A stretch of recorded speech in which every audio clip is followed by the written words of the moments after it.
class. Come up. Hi class. Today I'm going to be demonstrating how to do the Foley catheter.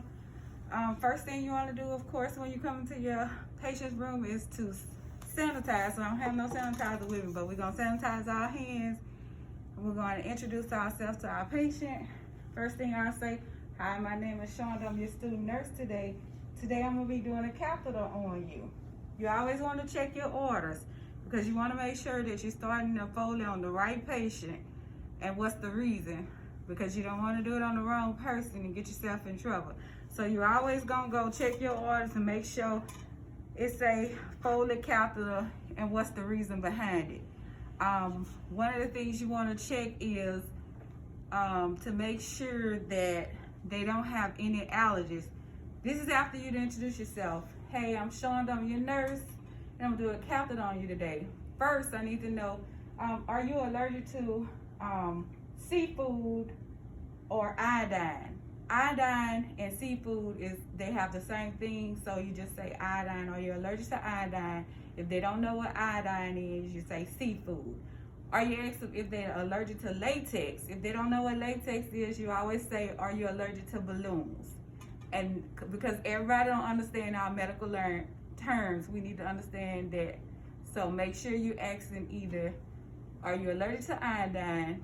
If they don't understand that, then you say seafood. Are you allergic to latex? Make sure they understand that that is balloons. And we say all that because when you get these catheter kits, some of them have latex in them, and then we have like the little iodine swabs. So if they are allergic, then you will get a different kind of kit. All right, as you can see on the Foley bag, you're going to see, it's going to tell you what French it is, 14 French, 16 French, 18 French. Now, depending on what hospital you work at, sometimes the doctors don't tell you what French to put it in. So you just know by the hospital you work at or what's available, that's what you use.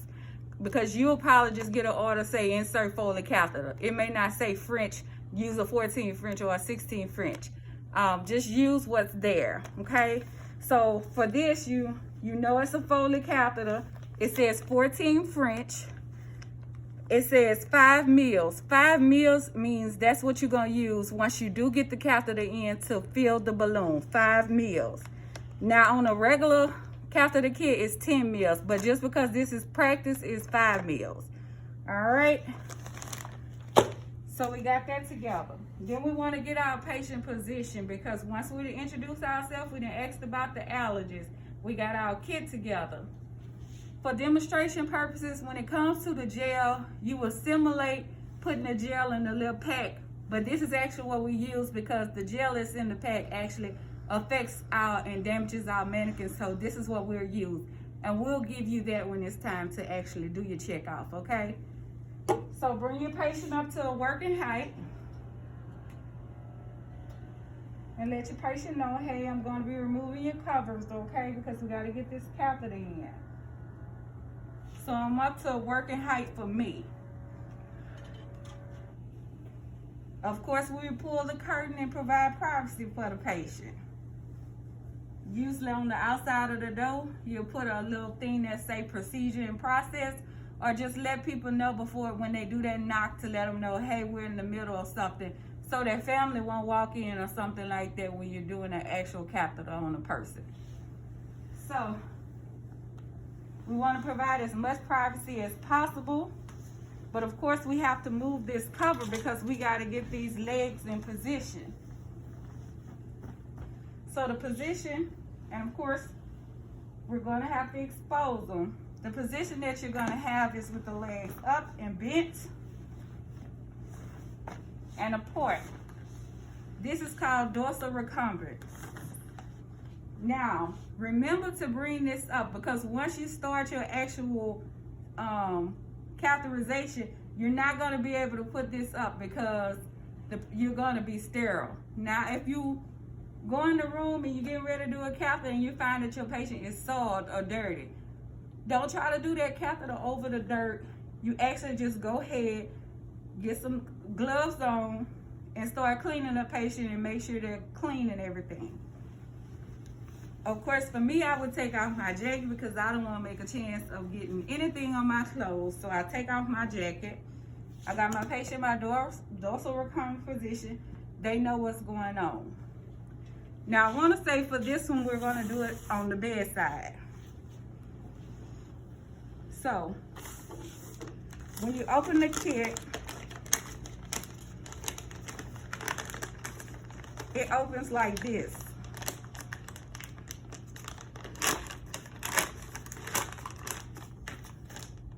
Now you can open it on the bedside table. You never want to turn away from your kit because then you don't know if it's sterile or not. So we should be like this if we're gonna move it to the bed. But you should never ever turn your back because anything could have happened and the patient is not sterile anymore. The kit is no sterile. All right, so I'm gonna make this my little trash bag.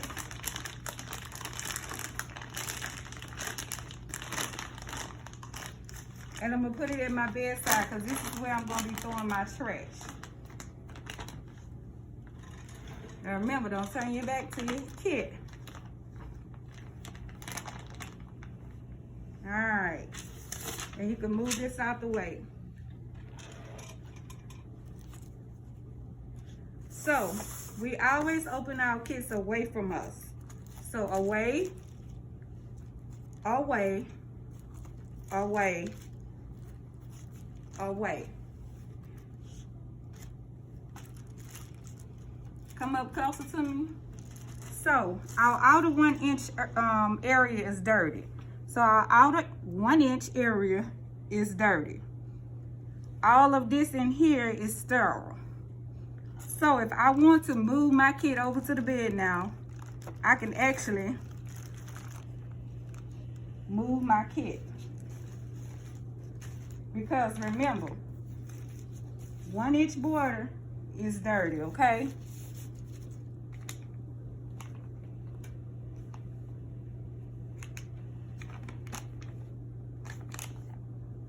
So I want to move it back a little bit to make sure I got enough space for everything that I got to do.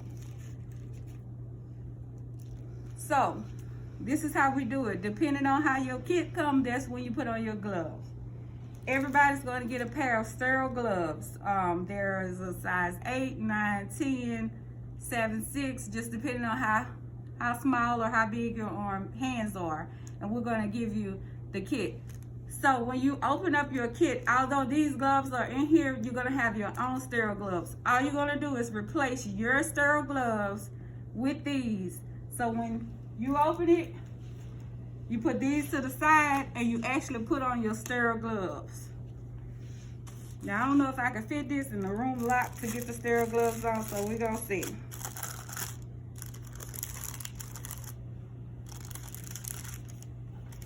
So you see how your gloves are? One is your right and one is your left.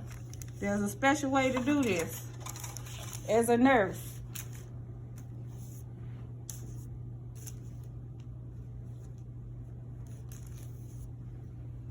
This part of your glove is non-sterile. All of this is sterile. So when you put your gloves on, you can grab here.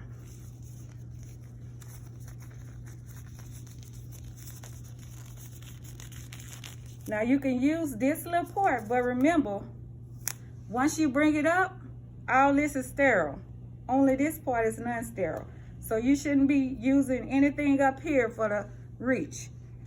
So now once you got your one sterile glove on, then you're gonna put your other sterile glove on. Remember, I can touch this because it's dirty, but everything under there is sterile. So I can reach under here.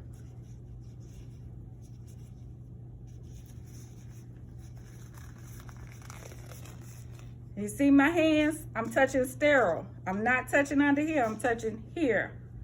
So now I got my sterile gloves on. Once I have my sterile gloves on, everything, remember, everything in here is sterile. So there's a shiny part and there's just a regular part. Now we put the shiny part down because think of it. If it's raining and you pour water on this silky part, what it's gonna do? It's just gonna go down. So you wanna put it on the other side so that it can catch it if any urine or anything. There's a special way to put this on, because remember, this is sterile. So we bag it in so that our whole body is not touching the person. Got it? We bag it in. We don't put it in like this, because now our whole body is over it. So that's why we tell you, bag it in. Okay? And you shouldn't be touching any of this, because once you touch this, it's unsterile.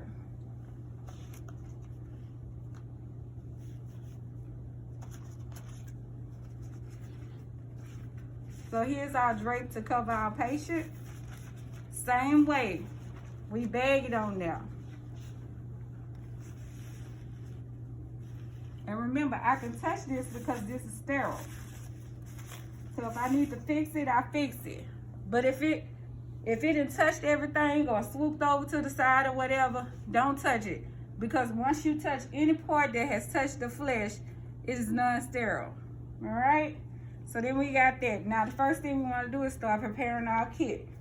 But we got to remember about these 1 inches that's dirty, okay? So we'll put this right here and we'll bring this over. We have swab sticks, which this is what we're going to use to swab the patient. So I'll prepare this. And of course, you throw your stuff away.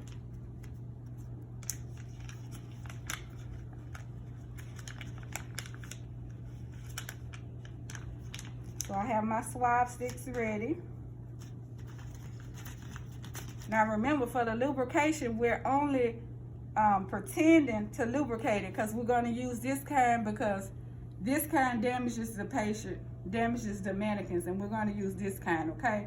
So you still simulate that I put my jelly, and you throw it away. Then you'll get your catheter ready. You always want to make sure that this is closed, because you don't want to start a catheter and the urine flowing everywhere. So see this little part? You push open and close. You can pull it out, open, close. So make sure that's open and closed. And at the same time, we want to be controlling this, because we got to keep all this sterile, okay? So I have my sterile water. This is what we're going to use to blow up the balloon. So I can drop that. And now my kit is all ready. You don't have to keep this on there. But if you forget, you'll just have to work it off on your own once you get over there. But remember, you can only use one hand, because once we start, one hand becomes dirty and the other hand stays sterile. So I got everything. I got my jelly, I got my swab sticks, I got my kit, and I got my sterile connected. We do not blow up the balloons. That was the old process, but evidence-based practice says that blowing up the balloon causes it to malfunction with some of them. So we don't even blow up the balloons anymore. We just put this in place, okay? So I'm gonna go ahead and take this off. But remember, when you're taking this off, don't just let it flap everywhere, because if it flaps outside of that sterile area, then it's no longer sterile, okay? And I just drop this in my bag. I'm gonna simulate getting gel, but at that time, we'll reshoot the jelly.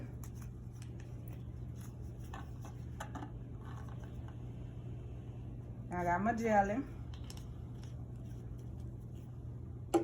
And I'm gonna put this right here. So now I'm all ready. So one hand is gonna become dirty and the other hand is gonna become clean. Now remember, all this is sterile, but this 1 inch board is dirty. So I can actually move this over to make it easier for myself, okay? So now this hand is dirty because it had touched the vagina area. So there is 3 areas that you're gonna wipe. I don't know, come up closer because you may not be able to see it. But we wipe the labor majora, which is an inner side part. You go around your staurophil. Come on, follow me around the staurophil. And you throw. Then you go to the labor minora, which is right here. And you come back around. Because now, pay attention because I'm not crossing my field. I did this and then I went around. Threw it in my thing. And then last one is going to be down the middle, which is the labor, the meatus. So I went down and then I'm going back around and I'm throwing it away. Okay, so she's all clean. Now if I want to, I can bring my kit over because this is still sterile. So then I find my meatus, come up, you see this little spot right here? This is your meatus. That's what we're aiming for. It's right above the vagina. So we're gonna go in 2 inches. By the time you get in that 2 inches, you should get some urine. Once you get some urine, then you're gonna go another 2 inches. Once I go 2 inches, I no longer have to hold this. So if I want to hold this and push in the 10 units of, but for this kit it's 5. But for in the hospital, you're going to see 10. So I put in my 5. But if you take it out, but what we want you to know is that if you don't take it out and you leave it in there, watch what it does. So if you don't take it out when you put that 5 mils, it's basically coming right back out, deflating the balloon. Inflating the balloon is what holds the catheter in place.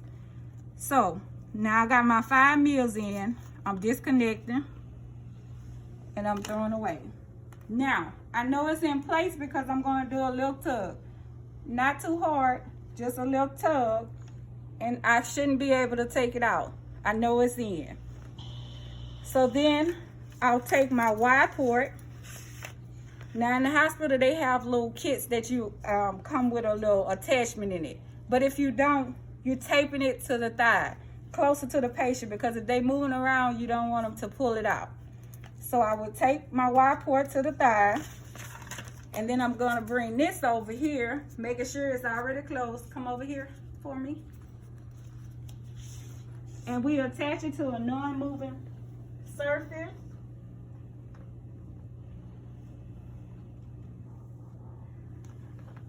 Usually it has a little hoop, do not attach it to this because this is movable. So if you attach it to this and that patient start moving or somebody eject this up, you turning it out. So on this one, it don't look like it have it.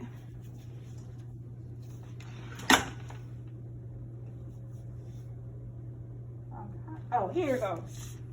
See this little thing right here? It's a little hook. Right here is a hook. This is non-movable. So that's what you'll put it on, okay? A hook. Oh, it's right here. The hook. This is what you're hooking it onto. All right. So now I done hooked it on. So then you want to document. Foley catheter inserted at such and such time. It's a 14 French. Patient tolerated without any difficulty. Yellow, clear urine flowing, or if it's amber or cloudy or whatever, you'll document that. So once I'm done with that, so if the doctor said, go ahead and go discontinue this catheter from this patient. So then, of course, you know, once you're done with the catheter, you'll put your patient's legs back down, take all this stuff off, cover them back up, put the bed down low, and ask them, do they need anything? But while we're doing checkoffs, we don't do all that because the simple fact, part of your checkoff is to put it in and to take it out. So when you're getting ready to take it off, you're gonna need 3 things. You're gonna need a red hazardous bag because this is biohazard. So you don't put it in the regular trash. You need a cylinder which is because when I remove this, just because I'm removing it, if you have urine in here, I still have to measure how much is in here. And I use my little cylinder to take this out, go ahead and empty into my cylinder, and I now know how much the patient urine was. Because what if they had 500 mils of urine and in 4 hours they don't have none? Well, they probably done peed a lot, so that makes sense they don't have any right then. So make sure you calculate how much was already in here. So when so I have my biohazardous bag, I have my cylinder, and I have a new so you'll have an empty 10 ml syringe, empty. But for our purposes, you'll use the one you had. So I emptied it out in my cylinder. I got my biohazardous bag. I'm letting the patient know, hey, the doctor said we're gonna take this catheter out for you. So to take the catheter out, don't jack it out, because remember that balloon is blowed up. So if you pull it out real quick, you're gonna hurt that person. So first you have to deflate. Pull out what you put in. So we put in 5. So we should get 5. But depending on how long that person had it, which I don't know why it's not on this person, but depending on how long this person had it, sometimes you don't get exactly back, because it may have had a leak or something like that. So I pretend I got my 5 out of there. I always go a second round to make sure that I got all of the water out there. Because remember, I don't want to take a chance of tearing that person's bladder by jacking it out and that balloon still inflated. So I go a second round to make sure that all the water is out. All right. So once all the water is out, I can go ahead and throw that away. And then take control of your catheter, because if you don't, when you're pulling it out, you're going to flap pee all over yourself. Then you're going to have to throw your whole body away. So take your time and pull. And see how it's still tugging? That means it's still blowed up.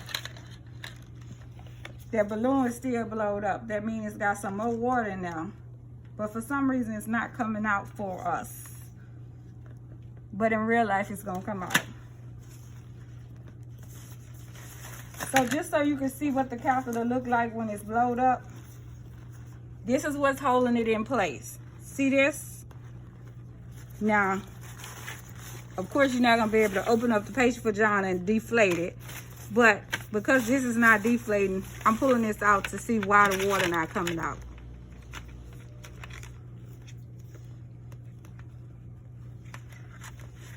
For some reason, this water's not, oh, it's coming slowly.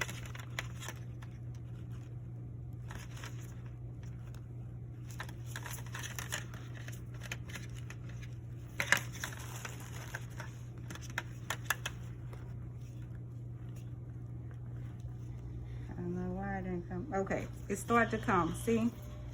And as that water come, look, that balloon is deflating. All right. So let me put this back.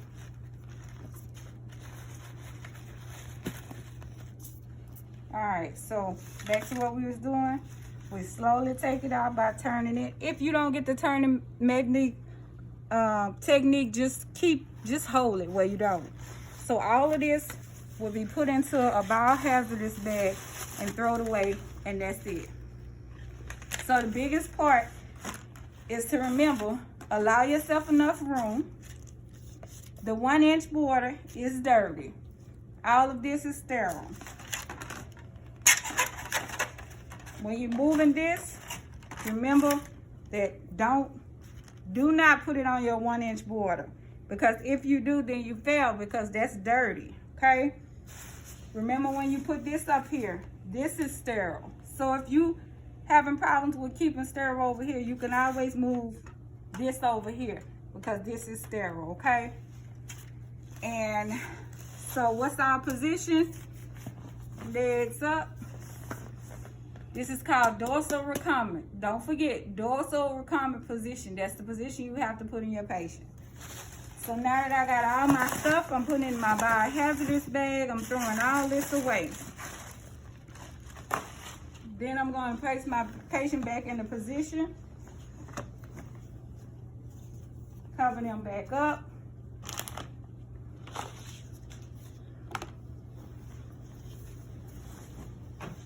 All right, we're done removing your catheter. Is there anything else I can do for you? We'll turn their light off if they want it off. We'll bring their bed back down because we don't want them to have a fall. All right. Now, I'm gonna show y'all one more thing because our biggest problem is y'all break sterile technique. So remember, when you're doing this,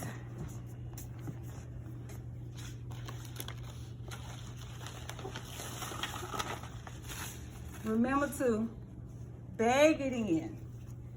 When you're putting your little cover on, remember to bag it in where your whole body is not doing this. You don't want your whole body over because, hey, this is not sterile. This is sterile. So when we do it like this, it's sterile.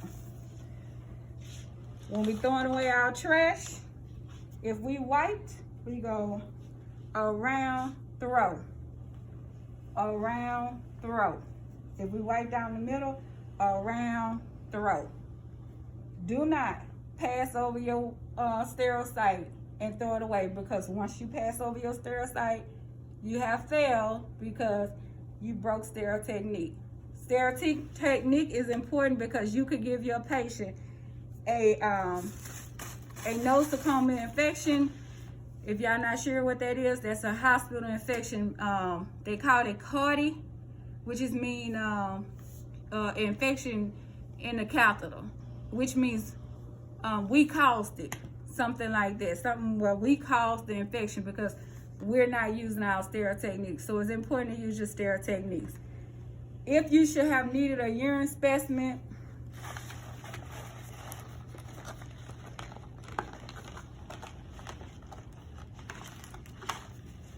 there is this part right here where you would have stuck a needle and pulled it back, and you would have got your sterile specimen.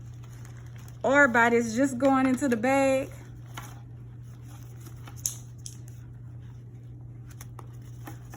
you could have just got it from here, okay?